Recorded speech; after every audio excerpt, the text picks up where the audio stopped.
권사님도 잘 오셨어요. 자, 우리 창세기 42장 1절부터 2절까지 갑니다. 지난 시간 우리는 애굽의 풍년이 끝나고 드디어 흉년이 시작됐다는 부분을 다루고 있었습니다. 이제 애굽에서부터 저 멀리 있는 야곱에게로 장면이 옮겨갑니다. 창세기 42장 1절과 2절 그때에 시작. 그때 야곱이 애굽에 곡식이 있음을 보고 아들들에게 이르되 너희는 어찌하여 서로 바라보고 있느냐. 야곱이 또 이르되 내가 들은즉 저 애굽에 곡식이 있다 하니 너희는 그리로 가서 거기서 우리를 위하여 사오라. 그러면 우리가 살고 죽지 아니하리라 하매. 저는 이 부분을 보면서 하나님께서 이 요셉의 가족들이 결국에는 애굽으로 가지 않을 수 없도록 만드셨구나 그런 생각을 했습니다. 애굽으로 가지 않을 수가 없는 거예요. 너무 흉년이 심하니까. 만약 흉년이 없었다고 생각을 해보세요. 야곱이 굳이 아들들을 애굽으로 보내려고 했을까요? 뭐 그럴 필요가 없는데. 그런데 너무 흉년이 심하니까 살기 위해서 양식을 좀 구해와라. 보내지 않을 수가 없었던 거죠. 우리 하나님의 인도하심과 섭리하심 가운데는 이런 게 있습니다. 상황이 너무 어려워진 거예요. 그래서 어딘가로 움직이지 않을 수 없도록 하셨는데 가서 보니까 거기서 잃어버렸던 아들을 만나게 되는 그런 일이 거기서 이제 기다리고 있는 거죠. 보면 사람이 움직일 때 사실 이런 미래의 일을 잘 알지 못하는 겁니다. 알지 못한 채로 움직이는 거예요. 모르는 채로. 근데 하나님께서는 분명히 그런 과정 가운데 다 개입을 하시면서 우리를 이끌어 가시는 거거든요. 혹시 어떤 때는 이런 생각이 들 때도 있습니다. 왜 이렇게 흉년이 계속되게 하셔가지고 나를 애굽까지 가게 하시나? 내가 왜 거기까지 가야 되고 내가 왜 이런 일까지 해야 되나? 원망이 생길 수가 있죠. 그런데 내가 어쩔 수 없이 가게 된 그곳, 혹은 내가 어쩔 수 없이 하게 된 그 일이 나한테 깜짝 놀랄 만한 축복을 가져다 주는 일이 될 수가 있는 거예요. 여기 나오는 것처럼 아니 거기서 요셉을 다시 만나게 될 누가 알았냐 말이에요. 우리의 삶의 과정 가운데도 우리 하나님 준비하신 그런 귀한 축복이 우리를 기다리고 있는 줄로 믿습니다. 자, 우리 3절과 4절입니다. 요셉의 시작. 요셉의 형 10사람이 야곱이 요셉의 아우 베냐민은 그의 형들과 함께 보내지 아니하였으니 이는 그의 생각에 재난이 그에게 미칠까 두려워하였더라. 저는 이 부분을 보면서 다른 아들들이 10명이나 되는 아들들이 있었지만은 야곱한테는 별로가 위로가 되지 않았던 모양이다 생각이 들었습니다. 그러니까 베냐민만 이렇게 아끼는 거 보면 말이죠. 사람이 누군가를 사랑하는 마음이 크면 클수록 그 사람이 더 소중하고 혹시 그 사람한테 무슨 일이 생기면 어쩌나 걱정을 하는 건데 야곱이 그냥 베냐민을 얼마나 그냥 아꼈는지 몰라요. 그런데 사실 우리에 대해서도 우리 하나님께서 같은 마음 안 하시겠습니까? 우리가 따지고 보면은 귀한 자식이거든요.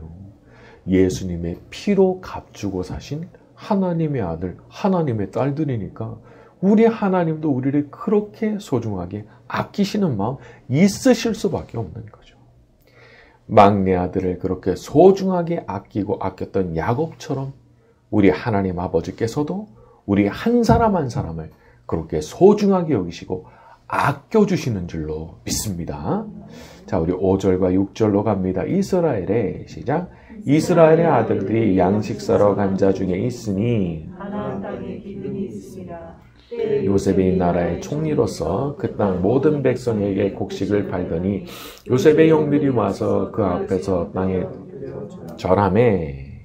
자, 요셉의 형들이 양식을 사러 가는 사람들 사이에 들어가서 요셉을 만나고 거기서 요셉에게 땅에 엎드려가지고 절을 합니다. 저는 이 부분을 보면서 요셉이 무슨 생각이 들었을까라는 생각을 하게 됐어요. 결국에는 이렇게 되는구나. 형들은 뭐 자기들이 요셉한테 절하는 줄도 모르고 그냥 넙죽 당연하게 엎드려 절을 했겠지만은 사실 이거 20여 년 전에 하나님께서 이미 17살 요셉에게 보여주신 그 장면이잖아요. 하나님께서 우리들에게 어떤 꿈이나 영적인 감동을 주실 때 그게 참 이루어질까 싶은 게 있습니다. 근데 그게 어느 순간 이루어지는 거예요. 어느 순간. 자, 하지만 그 꿈이나 그 감동이 이루어지기까지의 그 과정이 얼마나 어려웠는지. 꿈은 멋지죠. 형들이 다 자기 앞에 와서 전하고, 당사자 입장에서 뭐 으쓱하잖아요. 흐뭇하잖아요. 하지만 그게 진짜 이루어지기까지 요셉이 얼마나 많은 고생을 하고 많은 눈물을 흘렸습니까? 우리 하나님께서 주신 꿈, 우리 하나님께서 주신 영적인 감동이 이루어지기까지는 이런 일들이 많이 있는 거죠. 그 과정이 참 쉽지 않은 거예요. 내가 예상했던 어려움이 1이나 2라면 가서 보니까 이거는 7, 8, 9를 막 넘나드는 거예요. 목숨이 왔다 갔다 하고 숨이 잘 안 쉬어지는 그런 게 거기 일어나는 거예요. 그러니까 너무 놀래죠. 나는 어려움이 있어 봐야 1이나 2라고 생각했는데 7이 나오고 8이 나오고 9가 나오니까 까무라치기 직전인 거예요. 하지만 그 어려운 과정을 다 마치고 하나님께서 이제 됐다 말씀하시면 어느 순간 너무 어이가 없게도 형들이 자기도 앞에 와서 절하는 장면을 그냥 보게 되는 거예요. 요셉이 절하게 만든 게 아닙니다. 하나님께서 절하게 만드신 거예요. 우리가 어떤 일을 한다 해도 사실 궁극적으로 따져 들어가면은 내가 한 거 아니잖아요. 하나님께서 해주신 거잖아요. 그렇기 때문에 우리의 연단이 모두 다 마치는 그날에 이와 같은 일이 일어날 거예요. 요셉의 형들이 엎드리는 것 같은 그런 축복이 우리의 연단이 끝나는 날 우리를 기다리고 있는 줄로 믿습니다. 자, 우리 7절과 8절로 갑니다. 요셉이 시작. 요셉이 보고 형들인 줄 아나 말하여 이르되 너희가 어디서 왔느냐 이르되 곡물을 사려고 가나안에서 왔나이다. 요셉은 그의 형들을 알아보았으나 못하더라. 자, 요셉이 총리에 오른 게 30살 정도고 여기서 7년의 풍년이 지나고 또 흉년이 또 1, 2년 지속이 됐기 때문에 요셉의 나이는 거의 40세 가깝다고 봐야 됩니다.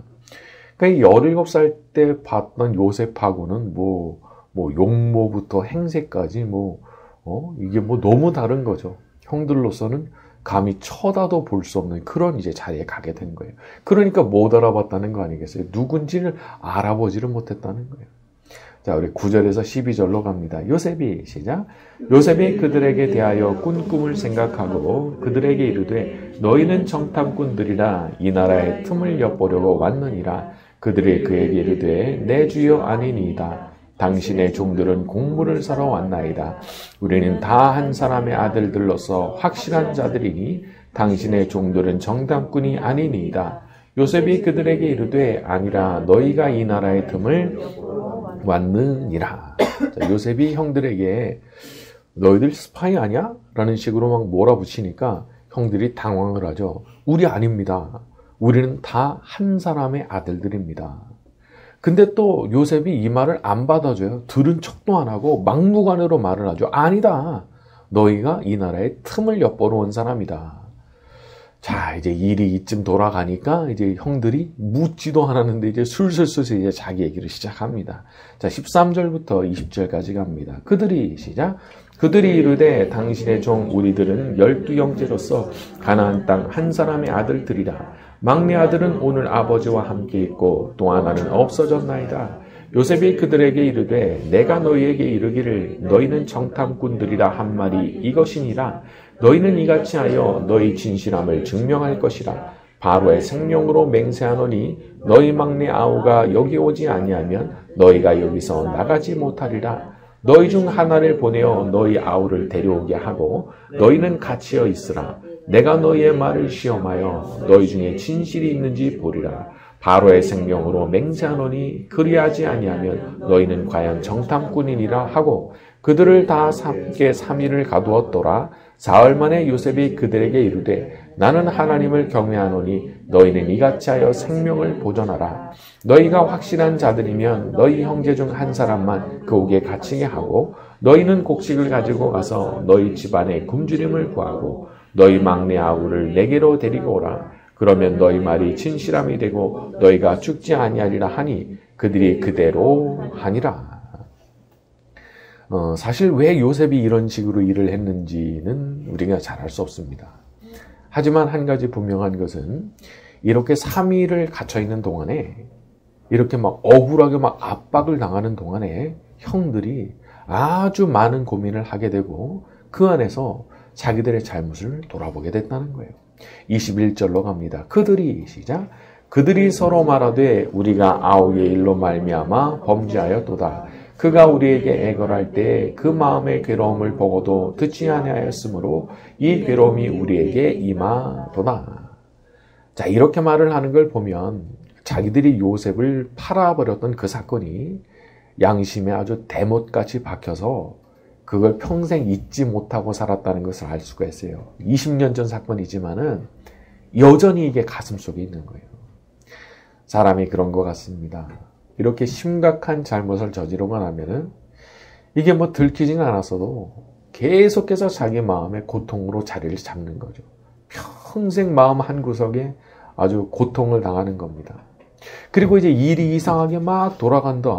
야, 이제 큰일 났다 싶으니까 그제서야 막 반성이 되는 거예요.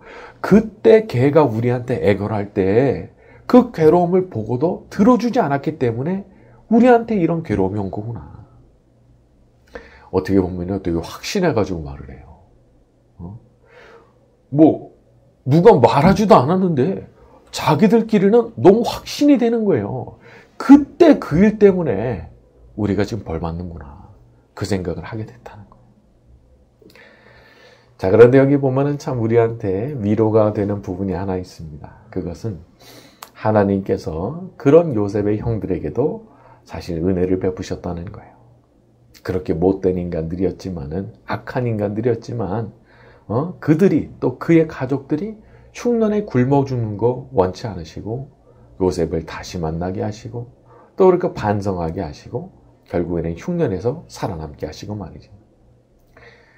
물론 정말 잘못했죠. 아니, 자기 동생을 인신매매하는 놈들이 이게 제정신이에요. 이건 인간도 아닌 거예요. 하지만 우리 하나님은 그런 형들조차도 그냥 버리질 않으셨어요. 그래서 결국 반성하도록 만드시고 회개하도록 만드시고 다시 살 수 있는 길을 열어주신 거죠. 우리 하나님은 요셉뿐만 아니라 그 못된 형들까지도 사랑하신 분이셨습니다. 그런 인간들마저도 불쌍히 여기시고 사랑하신 분. 그렇다면 우리들에 대해서는 어떻게 생각하시겠습니까? 부족한 우리들에 대해서도 변함없이 영원히 사랑과 자비를 베풀어 주실 하나님이신 줄로 믿습니다. 자, 우리 22절과 23절로 갑니다. 루벤이 시작. 루벤이 그들에게 대답하여 이르되 그래도 너희가 듣지 아니하였느니라. 그러므로 그의 핏값을 치르게 되었도다 하니 그들 사이에 통역을 세웠으므로 그들은 요셉이 듣는 줄을 알지 못하였더라. 자, 루벤이 자기 동생들에게 말을 하죠. 그때 내가 그 애에 대해서 죄 짓지 말라고 했잖아. 근데 너희들이 안 들었지? 이렇게 말을 합니다. 루벤이 했던 말, 맞는 말이었고 선한 말이었습니다. 근데 당시의 동생들은 그 말을 듣진 않았거든요. 왜 안 들었을까요? 왜 안 들었을까요? 결국 요인은 감정이죠, 감정. 요셉이 싫고, 요셉이 믿고, 보기만 해도 화가 치미는 거예요. 그 채색 옷 입은 거 볼 때마다 꼴배기 싫어 미치겠는 거예요. 그러니까 안 들리는 거예요. 르우벤이 무슨 말을 해도 나 못 듣겠다 그러는 거예요. 사람이 그런 겁니다. 감정이 자기를 이겨버리면 100가지의 합당한 이유가 있어도 안 들어버려요. 저는 참 이런 게 무서운 거구나 그런 생각이 들었습니다. 나도 알죠. 이거 잘못이라는 거 알죠. 근데 내 감정을 못 이기겠어. 그러면서 아주 후회할 만한 일을 그때 저지르죠. 이게 참 묘해요. 그렇게 해야 내 마음이 시원할 것 같거든요. 근데 그게 막이죠. 시원하게 해보러 요게 막이죠. 시원하게 될 것 같아요? 시원한 거 1초, 2초예요. 5초만 딱 지나면 후회됩니다. 이거 이제 어떻게 할 건가? 저지르고 나면 그때부터 후회되는 거죠. 그래서 우리가 참 우리의 감정을 다스리고 이길 수 있는 은혜를 간구해야 되는 것 같습니다. 하나님 아버지, 제가 저의 감정을 이기질 못합니다. 저의 감정을 다스려 주시고, 제가 아무리 좋아도 해서는 안 되는 일이라면 하지 않게 만들어 주시고, 제가 아무리 싫어도 해야 되는 일이라면 할 수 있는 능력을 부어 주시옵소서.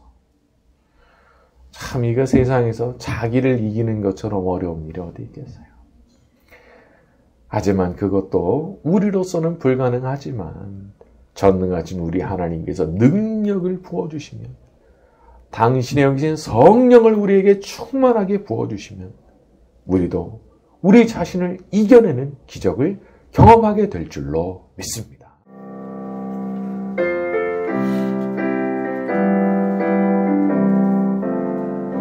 은혜가 공성한 하나님은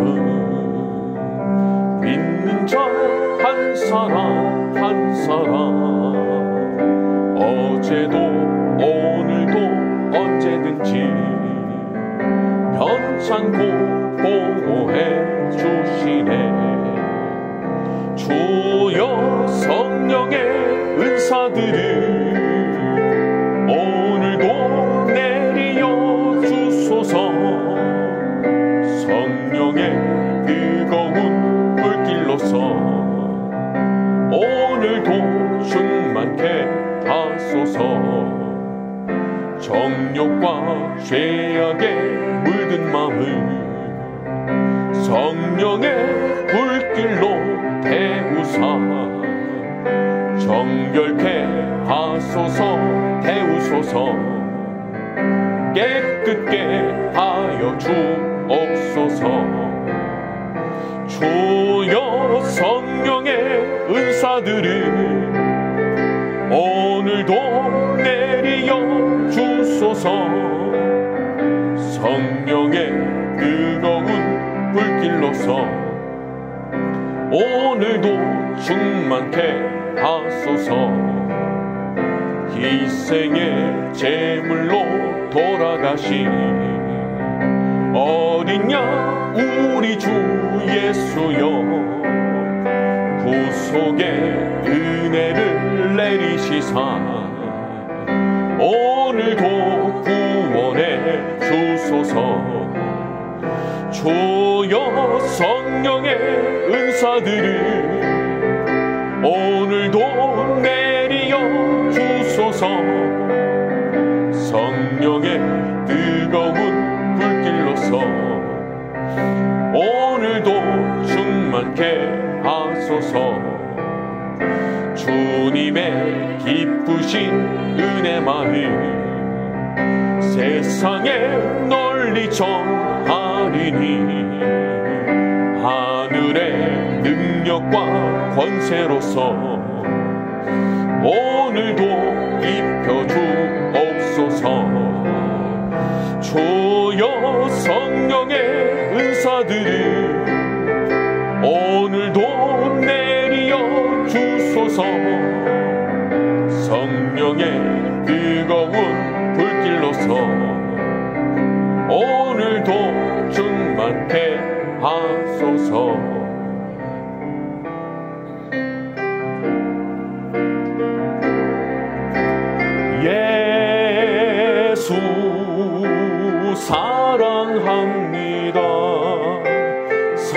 사랑합니다. 온 마음 다하여 오직 주님 한 분만 간절히 더 원합니.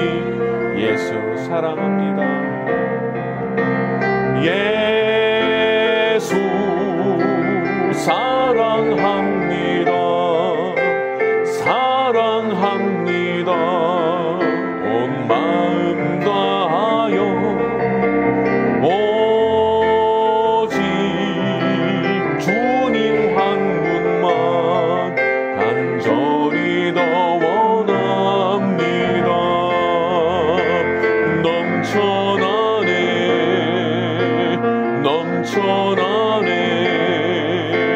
주를 향한 내 속에 갈망이 주님께로 날 이끌어 주소서. 주님을 더 원합니. 예수 사랑합니다. 예수 사랑합니다. 사랑합니다. 온 마음 다하여 오직 주님 한 분만 간절히 더 원합니. 넘쳐나네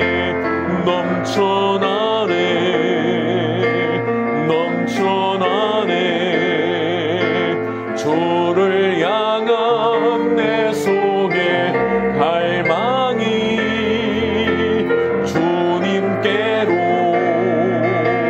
날 이끌어 주소서.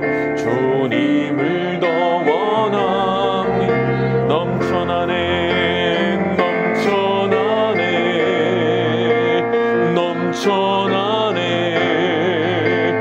주를 향한 내 속에 갈망이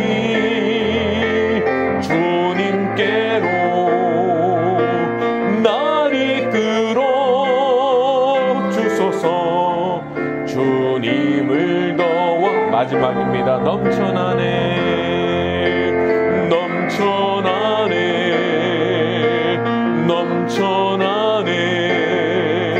주를 향한 내 속에 갈망이